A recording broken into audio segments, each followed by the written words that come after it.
Imagine a single narrow road that almost all the world's most important delivery lorries must use every single day. If that road were to be closed, even for a short time, the consequences would be felt in every corner of the globe. This is the best way to understand the Strait of Hormuz. It is not a road, but a thin stretch of sea that connects the oil-rich Persian Gulf with the rest of the world. At its narrowest point, this vital waterway is only about 21 miles wide. Yet, through this small gap, a colossal amount of the planet's energy supply must pass. It is a critical choke point, a term used for a strategic, narrow passage that can be controlled or blocked. The sheer volume of traffic that moves through the Strait of Hormuz is truly staggering. Approximately 1/5 of the entire world's daily oil consumption is transported through these waters. This includes crude oil and liquefied natural gas, which are essential for powering our homes, fueling our cars, and running our industries.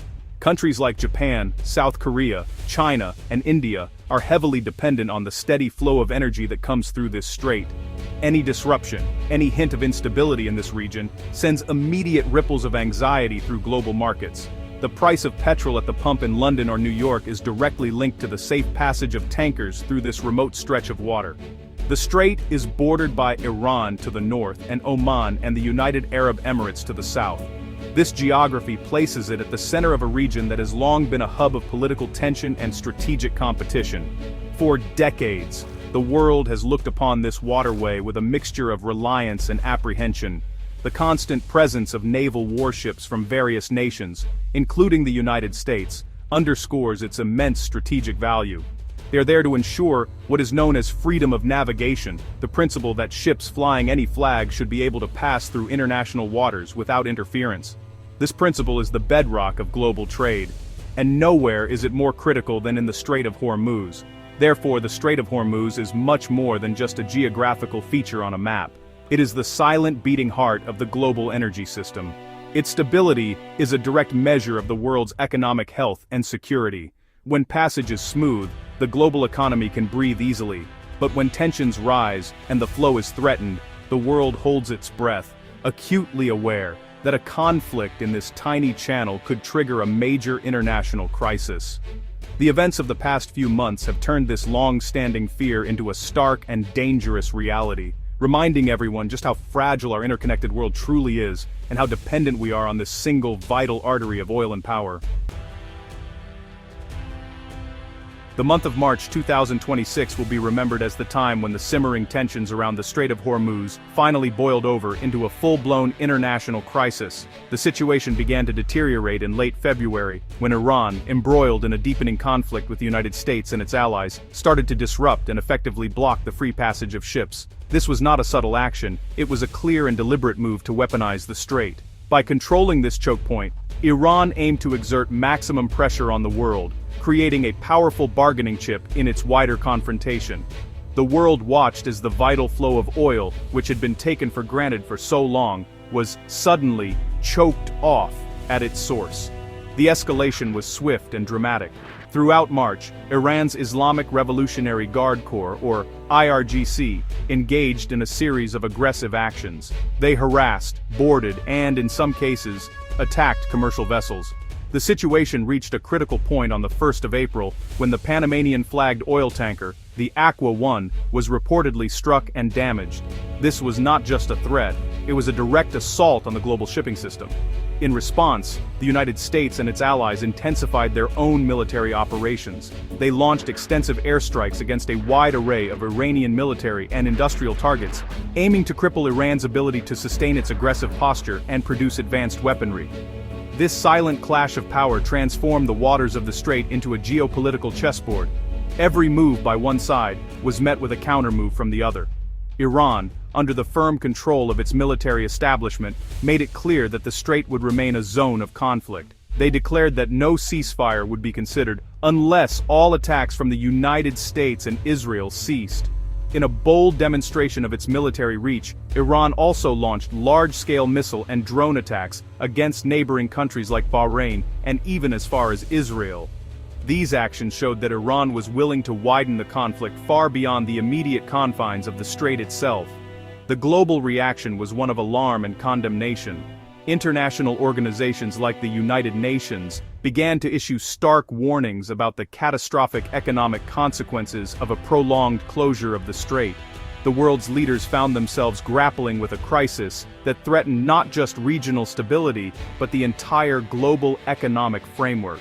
The events of March 2026 were a brutal lesson in the fragility of our energy lifelines. They demonstrated how a localized conflict, centered on a 21-mile-wide strip of water, could rapidly escalate to hold the entire world hostage, plunging it into a state of profound uncertainty and fear for what might come next. From the perspective of Tehran, the decision to weaponize the Strait of Hormuz is a calculated and logical, albeit risky, strategic move. Faced with overwhelming American military superiority and crippling economic sanctions, Iran sees the strait as its most powerful point of leverage. It is an asymmetric strategy, where a nation with a less powerful conventional military can use a geographical advantage to challenge a superpower. By demonstrating its ability to disrupt or completely shut down nearly a fifth of the world's oil supply, Iran forces the international community to take its demands seriously. It changes the conversation from one about Iran's internal politics or nuclear program to one about global economic survival. This strategy is being driven by the most powerful elements within the Iranian regime, particularly the Islamic Revolutionary Guard Corps. Recent reports indicate that the IRGC has effectively formed a military council, sidelining more moderate political figures like President Masoud Pezeshkian. This consolidation of power means that decisions are being made through a military and security lens, not a diplomatic one. For the IRGC, the control of the strait is not just a bargaining chip for post-war negotiations. It is a demonstration of its sovereignty and its refusal to bow to external pressure. The message is clear: if Iran is to suffer, then the rest of the world will share in that pain through higher energy prices and economic instability. The actions taken by Iran are designed for maximum psychological impact. The use of fast attack boats, drones, and anti-ship missiles creates an environment of extreme risk for any shipping company attempting to transit the strait. When a tanker like the Aqua One is damaged, it sends a powerful warning to insurers, ship owners, and oil traders everywhere. The cost of insurance skyrockets, and many companies will simply refuse to send their valuable ships and crews into such a dangerous area. This creates a de facto blockade, achieving Iran's goal of stopping the flow of oil without needing a massive naval fleet to enforce it. It is a cost-effective way to inflict significant global economic damage. Ultimately, Iran is playing a long game. It understands that while the United States has the military power to inflict immense damage, it is also sensitive to rising petrol prices and the political discontent that follows. Iran is gambling that the economic pain caused by the strait's closure will eventually create divisions among America's allies and increase domestic pressure on the U.S. government to seek a diplomatic solution more favorable to Iran. The regime has openly stated it will not agree to a ceasefire until its own conditions are met. The Strait of Hormuz is the primary weapon in this high-stakes standoff, a choke point on the global economy that Iran is willing to squeeze tightly to secure its own survival and strategic objectives. For the United States, the principle of freedom of navigation through the Strait of Hormuz is, well, absolutely non-negotiable. It's a cornerstone of American foreign policy, one that presidents from both parties have upheld for decades. The free flow of oil is considered essential, not just for the American economy, but really for the stability of the entire global system and for key allies. Washington sees Iran's actions in blocking the strait as much more than just a regional provocation. It's viewed as a direct attack on international order and economic security. That perspective helps explain the swift and forceful military response we've seen throughout the recent crisis. The goal, ultimately, is to restore the status quo and make sure that no single country can hold the world's energy supply hostage. This firm stance was articulated very clearly by President Donald Trump. On the 1st of April, he declared that the ongoing war with Iran would not end until the Strait of Hormuz was fully reopened to international shipping. That statement added a crucial and very public condition to any potential peace deal, effectively drawing a red line for Tehran. It signals that from the American viewpoint, degrading Iran's military and nuclear capabilities is intrinsically linked to ensuring the security of this vital maritime choke point. The extensive U.S. airstrikes on Iranian missile facilities, command centers, and industrial complexes are all part of this dual strategy, to punish Iran for its aggression and to dismantle its ability to threaten the strait in the future. The American strategy also involves so-called decapitation strikes targeting senior figures within Iran's military leadership, especially within the IRGC and its allied proxy groups like Hezbollah. The logic behind these actions is to disrupt the command and control of the very organizations responsible for orchestrating the attacks on shipping. By removing key decision-makers, the U.S. hopes to sow confusion and degrade the operational effectiveness of Iran's forces. This aggressive military posture is designed to force Tehran to recalculate the costs of its strategy, making it clear that the price for closing the strait will be unacceptably high for the Iranian regime itself. However, the situation is complicated. President Trump has also expressed frustration with the lack of direct military support from some traditional NATO allies in securing the strait. This highlights a potential point of friction within the Western alliance.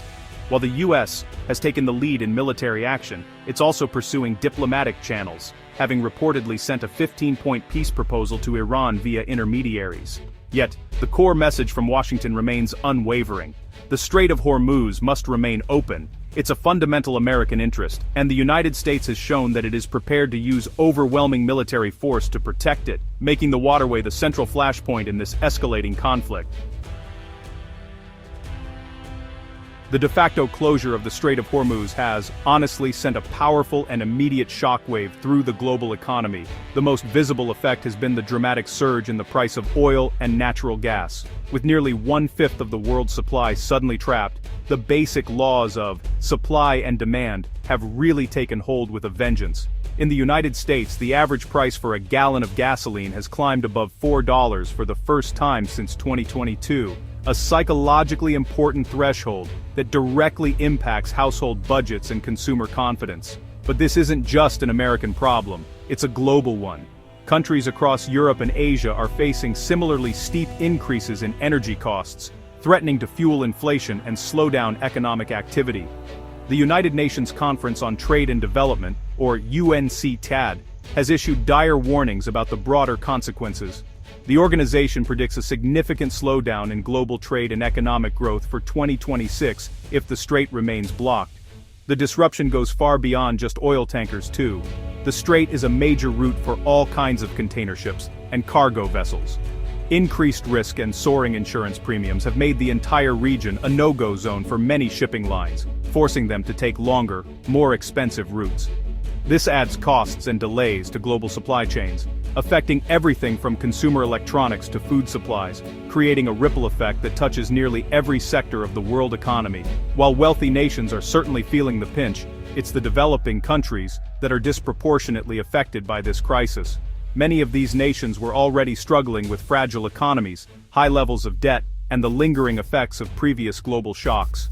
The sudden spike in energy and food prices is a devastating blow. It leads to falling stock prices, weakening local currencies, and making it even more expensive to repay foreign debts.